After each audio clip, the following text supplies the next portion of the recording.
Hello friends, welcome to crazy GK trick. तो आइए daily current affairs की series में आगे बढ़ते हैं। आज के इस सेशन में हम 25 जनवरी के सभी करंट अफेयर्स को डिटेल में समझेंगे। सभी क्वेश्चन आज के सेशन के बहुत ही इंपॉर्टेंट है, इसीलिए वीडियो में एंड तक बने रहिएगा। वीडियो पसंद आए तो वीडियो को लाइक और शेयर कर दीजिएगा। अगर आप चैनल पर पहली बार आए हैं तो चैनल को सब्सक्राइब कर लीजिए, और अगर आपको डेली करंट अफेयर की PDF चाहिए तो आप क्रेजी जीके ट्रिक के टेलीग्राम चैनल से या फिर क्रेजी जीके ट्रिक के एप्लीकेशन पर जाकर फ्री ऑफ कॉस्ट इसकी PDF को कलेक्ट कर सकते हैं। आज के करंट अफेयर का सबसे पहला क्वेश्चन देखिए, इंपॉर्टेंट है, नोट कर लीजिएगा। हाल ही में 2024 में किसे भारत रत्न दिए जाने की घोषणा की गई? तो भारत रत्न 2024 में दिया जाएगा कर्पूरी ठाकुर को। आंसर भी हो जाएगा। कौन है ये? तो ये बिहार के पूर्व मुख्यमंत्री है कर्पूरी ठाकुर। 1988 में इनका निधन हो चुका है, तो मरणोपरांत इन्हें देश का सर्वोच्च नागरिक सम्मान दिए जाने की घोषणा की गई। कर्पूरी ठाकुर 49वें व्यक्ति होंगे जिन्हें भारत रत्न प्रदान किया जाएगा। कर्पूरी ठाकुर एक बार बिहार के उप मुख्यमंत्री और 2 बार बिहार के मुख्यमंत्री के रूप में काम कर चुके हैं। भारत रत्न प्राप्त करने वाले ये देश के 49वें व्यक्ति हैं। ऑल ओवर भी मिला लो तो ये 49वें व्यक्ति है, क्योंकि कुछ विदेशी भी हैं जिन्हें भारत रत्न दिया जा चुका है। तो ऑल ओवर 49वें व्यक्ति हैं कर्पूरी ठाकुर जिन्हें भारत रत्न दिया गया 2024 में। देखिए, पॉलिटिक्स से बिलोंग करते हैं, आप सभी को समझ में आ जाएगा। अगर बिहार के CM रह चुके हैं तो पॉलिटिक्स से नाता होगा, लेकिन पॉलिटिक्स में भी समाजवादी सिद्धांतों पर काम करते थे। समाजवाद या सामाजिक न्याय के क्षेत्र में ही इनके योगदान के कारण इन्हें भारत रत्न दिया जा रहा है। इनका जन्म बिहार के समस्तीपुर में हुआ था। 1970 में पहली बार बिहार के CM का पद संभाला इन्होंने, और आगे चलकर 1977 में दूसरी बार बिहार के CM बने कर्पूरी ठाकुर। समाजवादी सिद्धांतों के कारण, राजनीतिक क्षेत्र में इनके योगदान के कारण अब इन्हें 2024 में भारत रत्न दिए जाने की घोषणा की गई। यहाँ पर भारत रत्न के बारे में भी हमको पता होना चाहिए कि ये भारत का सर्वोच्च नागरिक सम्मान है। 1954 में इसकी शुरुआत की गई थी। सबसे पहली बार 1954 में संयुक्त रूप से 3 व्यक्तियों को यह पुरस्कार दिया गया था। चक्रवर्ती राजगोपालाचारी, सर्वपल्ली राधाकृष्णन और डॉक्टर चंद्रशेखर वेंकट रमन, इन तीनों को ही संयुक्त रूप से 1954 में पहली बार भारत रत्न दिया गया। अब लास्ट बार 2019 में दिया गया था 3 व्यक्तियों को एक साथ, प्रणब मुखर्जी, भूपेंद्र हजारिका और नानाजी देशमुख। तो इनको मिलाकर 48 व्यक्ति हो गए थे भारत रत्न प्राप्त। अब 49वें व्यक्ति हो जाएंगे कर्पूरी ठाकुर, जिन्हें 2024 में भारत रत्न दिए जाने की घोषणा की गई। आगे बढ़ने से पहले आप सभी को एक बहुत ही इंपॉर्टेंट अपडेट देता हूं, ध्यान से सुनिएगा। अब आप सभी के लिए क्रेजी जीके ट्रिक की जनवरी से लेकर दिसंबर 2023 तक की करंट अफेयर की बुक भी अवेलेबल है। मैंने आपको डिस्क्रिप्शन में लिंक दे दी है, वहां पर जाकर आप इजीली इस बुक को ऑर्डर कर सकते हैं। देखिए, 2023 के करंट अफेयर की इस बुक में आपको 36 टॉपिक देखने को मिलेंगे, और इसके अलावा आपको लास्ट में रिवीजन के लिए 1000 से ज्यादा MCQs भी देखने को मिलेंगे करंट अफेयर के। तो भारत की किसी भी एग्जाम के पॉइंट ऑफ व्यू से बहुत ही इंपॉर्टेंट है ये बुक आपके लिए। आप इजीली ऑर्डर कर सकते हैं, या तो आप डिस्क्रिप्शन में लिंक का यूज करिए, या फिर क्रेजी जीके ट्रिक और रूट एप्लीकेशन पर जाकर भी आप इस बुक को ऑर्डर कर सकते हैं। आई होप अपडेट अच्छा लगा होगा। नेक्स्ट क्वेश्चन पर आइए। सेकंड क्वेश्चन देखिए, भारत का शेयर बाजार पूंजीकरण के आधार पर दुनिया में कौन से स्थान पर है? तो मार्केट कैपिटलाइजेशन के आधार पर भारत का शेयर मार्केट वर्ल्ड में 4थे स्थान पर आ गया। इस स्थान पर पहले हांगकांग था, जिसे पीछे छोड़ते हुए अब Indian share market all over market value के आधार पर, मार्केट कैपिटलाइजेशन के आधार पर दुनिया का 4था सबसे बड़ा शेयर बाजार अब बन गया। ये जो रिपोर्ट है ये निकाली है हाल ही में ब्लूमबर्ग ने। इसके अनुसार इंडियन एक्सचेंज मतलब NSE और BSE में जितनी भी लिस्टेड कंपनियां हैं, जितने भी लिस्टेड शेयर हैं, उन सभी का अगर मार्केट वैल्यू देखें, मार्केट कैपिटलाइजेशन देखें, तो वो ऑलमोस्ट $43 खरब हो चुका है। तो इस तरह से रिटेल इन्वेस्टर्स के इंडियन इकोनॉमी में या इंडियन शेयर मार्केट में और ज्यादा इन्वेस्ट करने के कारण अब भारतीय शेयर बाजार पूंजीकरण के आधार पर वर्ल्ड का 4था सबसे बड़ा शेयर मार्केट बन गया। शीर्ष 3 देशों की बात करें तो पहले पर आता है USA, सेकंड पर है चाइना और थर्ड पर है जापान। देखिए, जो फॉरेन इन्वेस्टर हैं और भारत में जो डोमेस्टिक इन्वेस्टर हैं, वो लगातार इंडियन इकोनॉमी में या इंडियन शेयर मार्केट में लगातार इन्वेस्ट कर रहे हैं, और साथ ही साथ रिटेल इन्वेस्टर भी धीरे धीरे इंडियन शेयर मार्केट में बढ़ते जा रहे हैं, जिसके बाद मार्केट कैपिटलाइजेशन बढ़ता जा रहा है इंडियन शेयर मार्केट का।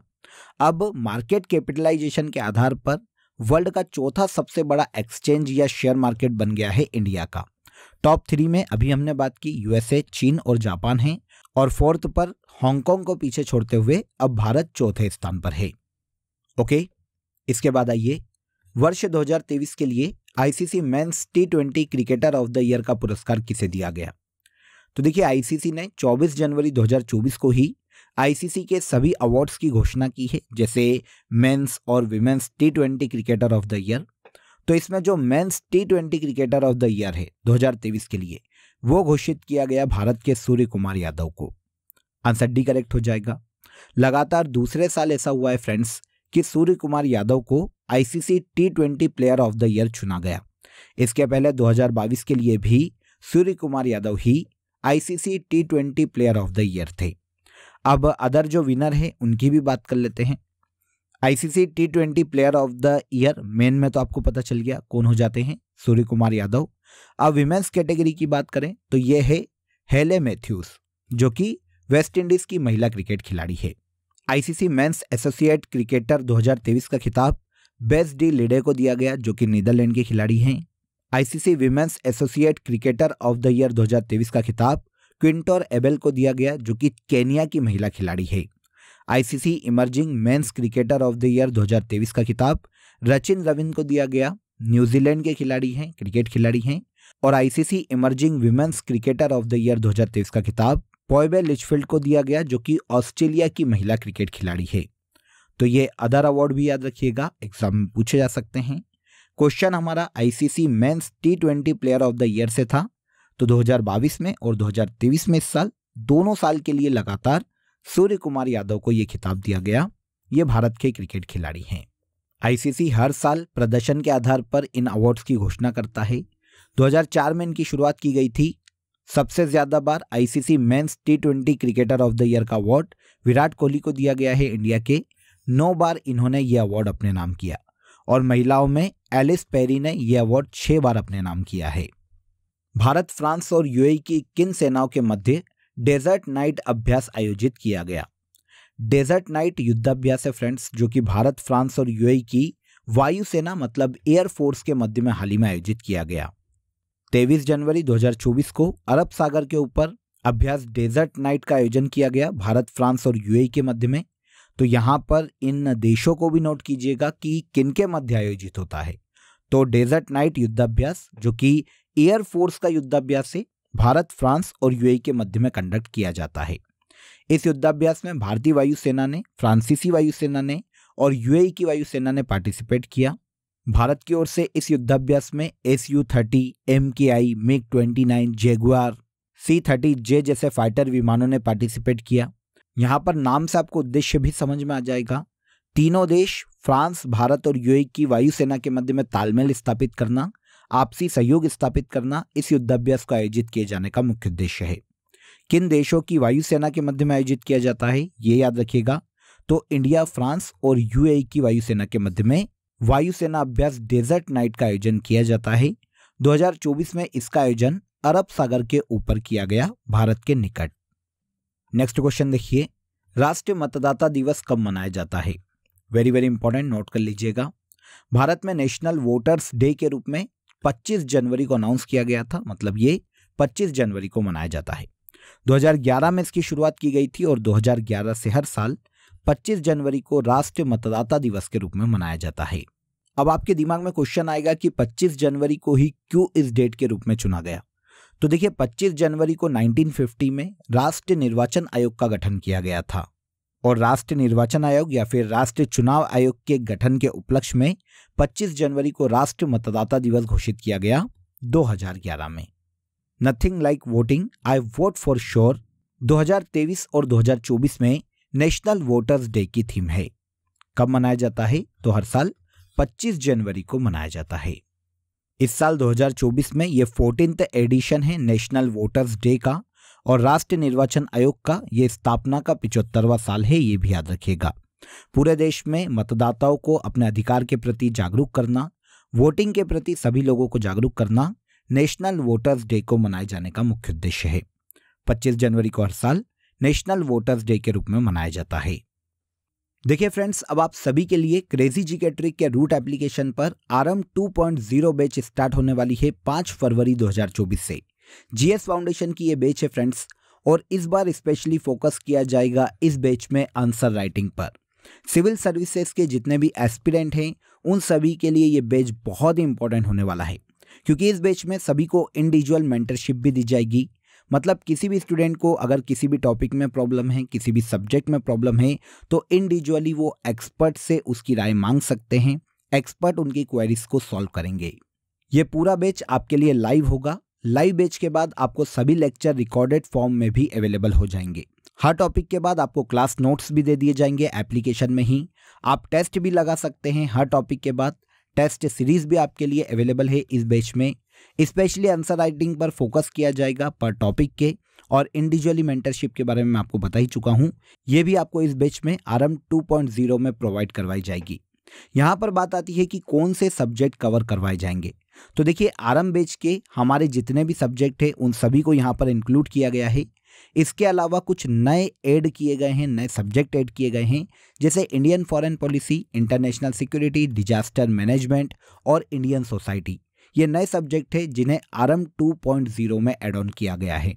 तो अगर आप किसी भी सिविल सर्विसेज की तैयारी कर रहे हैं फ्रेंड्स, तो ये बैच आपके लिए रामबाण होने वाला है। स्टार्ट हो जाएगा 5 फरवरी से। अधिक जानकारी के लिए आपको डिस्क्रिप्शन में नंबर दिए गए हैं, इंक्वायरी नंबर दिए गए हैं, वहां पर कॉल करके आप इसकी इन्फॉर्मेशन ले सकते हैं। बिना देर किए ज्वाइन कीजिए, बहुत ही अच्छा बैच है, आपके लिए बहुत ही इंपॉर्टेंट है। चलिए अगले क्वेश्चन पर आते हैं। उपराष्ट्रपति जगदीप धनखड़ ने रिपब्लिक डे के 75 वर्ष पूरे होने के उपलक्ष्य में किस अभियान की शुरुआत की? तो ये अभियान है हमारा संविधान हमारा सम्मान। आंसर सी करेक्ट हो जाएगा। भारत के वाइस प्रेसिडेंट जगदीप धनखड़ ने 75th रिपब्लिक डे के उपलक्ष्य में नई दिल्ली में हमारा संविधान हमारा सम्मान नाम का एक इनिशिएटिव शुरू किया है, एक कैंपेन शुरू किया है। भारत में संविधान के प्रति लोगों की आस्था और सम्मान को बढ़ावा देना, संविधान के प्रति और लोगों के अधिकार के प्रति उन्हें जागरूक करना हमारा संविधान हमारा सम्मान कैंपेन का मुख्य उद्देश्य है। 24 जनवरी 2024 को नई दिल्ली में उपराष्ट्रपति जगदीप धनखड़ के द्वारा इसे लॉन्च किया गया। इस अभियान के तहत रिपब्लिक डे पर सबको न्याय हर घर न्याय, नव भारत नव संकल्प और विधि जागृति अभियान जैसे अलग अलग अभियान अलग अलग स्थानों पर चलाए जाएंगे। इसी कार्यक्रम के दौरान न्याय सेतु का भी शुभारंभ नई दिल्ली में किया जाएगा। यह भी सेंट्रल की या जगदीप धनखड़ के द्वारा शुरू की गई महत्वपूर्ण पहल है, जिसका उद्देश्य भारत में कानूनी सेवाओं की पहुंच हर व्यक्ति तक सुनिश्चित करना है। तो न्याय सेतु पहल का शुभारंभ भी नई दिल्ली में किया जाएगा 75th रिपब्लिक डे के उपलक्ष्य में। इसके अलावा नई दिल्ली में ही हमारा संविधान हमारा सम्मान कैंपेन की शुरुआत वाइस प्रेसिडेंट जगदीप धनखड़ के द्वारा 75th रिपब्लिक डे के उपलक्ष्य में की गई। नेक्स्ट क्वेश्चन, 24 जनवरी को किस राज्य का स्थापना दिवस मनाया जाता है? 24 जनवरी को हर साल उत्तर प्रदेश राज्य के स्थापना दिवस के रूप में सेलिब्रेट किया जाता है। देखिए, 24 जनवरी 1950 से पहले उत्तर प्रदेश को संयुक्त प्रांत के नाम से जाना जाता था। संयुक्त प्रांत 24 जनवरी 1950 को उत्तर प्रदेश हो गया। 2017 में उत्तर प्रदेश के राज्यपाल राम नायक थे। इन्हीं की अनुशंसा पर उत्तर प्रदेश सरकार ने हर साल 24 जनवरी को उत्तर प्रदेश दिवस के रूप में मनाने की घोषणा की, और 2017 से लेकर हर साल 24 जनवरी को उत्तर प्रदेश राज्य के स्थापना दिवस के रूप में सेलिब्रेट किया जा रहा है। उत्तर प्रदेश की बात करें तो इसकी कैपिटल लखनऊ है। आनंदीबेन पटेल वर्तमान में उत्तर प्रदेश राज्य के गवर्नर के पद पर हैं, और सीएम आप सभी जानते हैं ये हैं योगी आदित्यनाथ। तो उत्तर प्रदेश राज्य के स्थापना दिवस के रूप में कब सेलिब्रेट किया जाता है? तो 24 जनवरी को किया जाता है। नेक्स्ट क्वेश्चन, WHO ने दक्षिण पूर्व एशिया का रीजनल डायरेक्टर किसे नियुक्त किया? देखिए, WHO का नाम आप सभी ने सुना होगा। इसे वर्ल्ड हेल्थ ऑर्गेनाइजेशन के नाम से जाना जाता है। इस संस्था ने दक्षिण पूर्व एशिया का क्षेत्रीय निदेशक मतलब रीजनल डायरेक्टर के रूप में साइमा वाजिद को नियुक्त किया। साइमा वाजिद का नाम आपने सुना होगा। ये बांग्लादेश की PM शेख हसीना की बेटी है साइमा वाजिद, जिसे WHO ने हाल ही में दक्षिण पूर्व एशिया की क्षेत्रीय निदेशक के रूप में नियुक्त किया। साइमा वाजिद ने 23 जनवरी को अपने पद की शपथ ली, और 1 फरवरी 2024 से इनका इस पद पर कार्यकाल शुरू होगा। वैसे WHO के साउथ ईस्ट एशिया के रीजनल डायरेक्टर के लिए जो चुनाव हैं वो 1 नवंबर 2023 को नई दिल्ली में हुए थे। जिसमें साइमा वाजिद ने नेपाल के शंभू प्रसाद आचार्य को हराया था। और इनको हराने के बाद अब WHO ने रीजनल डायरेक्टर के रूप में साउथ ईस्ट एशिया में साइमा वाजिद को नियुक्त किया। और इस तरह से बांग्लादेश की साइमा वाजिद बांग्लादेश से पहली महिला है जो WHO की दक्षिण पूर्व एशिया की रीजनल डायरेक्टर बनी है। और ऑल ओवर देखें तो ये पूरे वर्ल्ड में दूसरी ऐसी महिला है जो कि WHO की दक्षिण पूर्व एशिया की रीजनल डायरेक्टर बनी है। यहाँ पर WHO की भी बात कर लेते हैं। ये UNO का ही एक अंग है फ्रेंड्स, जो कि पूरे वर्ल्ड में हेल्थ सेक्टर के लिए काम करने वाली सबसे बड़ी अंतर्राष्ट्रीय संस्था है। पिछड़े हुए देशों में, विकासशील देशों में हेल्थ के लिए जिम्मेदार ये सबसे बड़ी अंतर्राष्ट्रीय संस्था है, हेल्थ के लिए काम करती है। 7 अप्रैल 1948 को इसका गठन किया गया था। हेडक्वार्टर स्विट्जरलैंड के जिनेवा में है और टेड्रोस एडेनोम घेब्रेसस वर्तमान में WHO के प्रमुख या हेड के पद पर हैं। जनवरी 2024 में किस राज्य में ऑरेंज फेस्टिवल आयोजित किया गया? तो ऑरेंज फेस्टिवल आयोजित किया जाता है भारत के नागालैंड राज्य में। पूर्वोत्तर का राज्य है नागालैंड। यहाँ पर देखिए 24-25 जनवरी 2024 को ऑरेंज फेस्टिवल के 4th संस्करण का आयोजन किया गया। नाम से उद्देश्य समझ में आ जाएगा, राज्य में ऑरेंज के उत्पादन को बढ़ावा देना, ऑरेंज उत्पादित करने वाले किसानों को बढ़ावा देना, उनके जीवन स्तर में सुधार करना ऑरेंज फेस्टिवल मनाए जाने का मुख्य उद्देश्य है। कहाँ मनाया गया? तो ये मनाया जाता है भारत के नागालैंड राज्य में। 2024 में ये इसका 4th एडिशन था, ये भी याद रखिएगा। ओके, इसके बाद आज के करंट अफेयर का सबसे लास्ट क्वेश्चन देखिए। 96th एकेडमिक अवार्ड में भारत की किस डॉक्यूमेंट्री को बेस्ट डॉक्यूमेंट्री फीचर फिल्म श्रेणी में नामित किया गया? तो भारत की यह डॉक्यूमेंट्री है to kill a tiger. Answer A हो जाएगा। यहाँ पर ये समझिएगा कि एकेडमिक अवार्ड ही ऑस्कर अवार्ड है और ये जो 96 ऑस्कर अवार्ड है यहाँ पर अभी केवल नॉमिनेट किया गया है टू किल अ टाइगर को बेस्ट डॉक्यूमेंट्री फीचर फिल्म श्रेणी में। ओके, तो कंफ्यूज मत होइएगा। अब यहाँ पर टू किल अ टाइगर की बात करें तो ये डॉक्यूमेंट्री झारखंड की एक नाबालिग लड़की पर आधारित है, उसके जीवन पर आधारित है। इस डॉक्यूमेंट्री को टोरंटो इंटरनेशनल फिल्म फेस्टिवल 2022 में बेस्ट कनाडाई फीचर फिल्म के लिए एम्पलीफाई वॉइस अवार्ड से भी सम्मानित किया जा चुका है। और अब टू किल अ टाइगर को 96 ऑस्कर अवार्ड में बेस्ट डॉक्यूमेंट्री फीचर फिल्म श्रेणी में नामित किया गया। तो अभी अवार्ड नहीं दिया गया है, केवल मूवी को नॉमिनेट किया गया है, तो आप इसे याद रखिएगा, कंफ्यूज मत होइएगा। अब यहाँ पर ऑस्कर अवार्ड की बात करें तो सिनेमा जगत के क्षेत्र में, मूवीज के क्षेत्र में दिया जाने वाला सबसे बड़ा पुरस्कार है। शुरुआत की गई थी 1927 में। लास्ट ईयर 2023 में आप सभी जानते हैं कि भारत में RR मूवी के सॉन्ग नोटू नोटू को बेस्ट ओरिजिनल सॉन्ग का ऑस्कर अवार्ड दिया जा चुका है। और इसके अलावा द एलिफेंट विस्पर्स को बेस्ट शॉर्ट मूवी के क्षेत्र में ऑस्कर अवार्ड से लास्ट ईयर सम्मानित किया गया था। तो इन दोनों को भी याद रखिए, लास्ट ईयर की इन्फॉर्मेशन है लेकिन काम आएगी। और अब नॉमिनेट किया गया है भारत की movie to kill a tiger को बेस्ट डॉक्यूमेंट्री फीचर फिल्म श्रेणी में। क्लियर? तो यहाँ पर देखिए हमने 25 जनवरी के सभी करंट अफेयर्स को डिटेल में समझा। अब आ जाइए फैक्ट शीट को आगे बढ़ाएंगे। जून मंथ में हैं हम, वन लाइनर लेकर करंट अफेयर के, तो यहीं से आगे बढ़ेंगे। 29 जून 2023 को हेमिस महोत्सव लद्दाख में आयोजित किया गया। 29 जून 2023 को सीनियर महिला राष्ट्रीय फुटबॉल चैंपियनशिप तमिलनाडु ने अपने नाम की। वन टैप वन ट्री अभियान उत्तर प्रदेश राज्य ने शुरू किया। UNDP का उप प्रमुख हाओलियांग जू को नियुक्त किया गया। 29 जून 2023 को कनाडा ने विदेशी श्रमिकों के लिए डिजिटल खानाबदोश रणनीति की शुरुआत की। 30 जून 2023 को जारी फीफा पुरुष फुटबॉल रैंकिंग में भारत 100वें स्थान पर रहा और प्रथम स्थान में अर्जेंटीना की फुटबॉल टीम रही। एशियाई कबड्डी चैंपियनशिप 2023 का खिताब इंडिया ने अपने नाम किया। आगे 30 जून 2023 को कोरिया के बुसान में आयोजित एशियाई कबड्डी चैंपियनशिप 2023 में भारत ने इस चैंपियनशिप को अपने नाम किया और इस एशियाई कबड्डी चैंपियनशिप में रनर अप ईरान की कबड्डी टीम रही। 30 जून 2023 को छिकल काओ उत्सव गोवा राज्य में आयोजित किया गया और भारत की पहली police drone unit Chennai Tamil Nadu में शुरू की गई। सभी वन लाइनर इंपॉर्टेंट है फैक्ट शीट में। अब आ जाइए लास्ट डे के सेशन में जो करंट अफेयर हमने डिटेल में समझा था उसे हम एक बार यहाँ पर रिवाइज कर लेते हैं। संस्थागत श्रेणी में सुभाष चंद्र बोस आपदा प्रबंधन पुरस्कार 2024 60 parachute field hospital Uttar Pradesh राज्य को दिया गया। ICC द्वारा घोषित ICC men's one day team of the year 2023 के कप्तान रोहित शर्मा बने।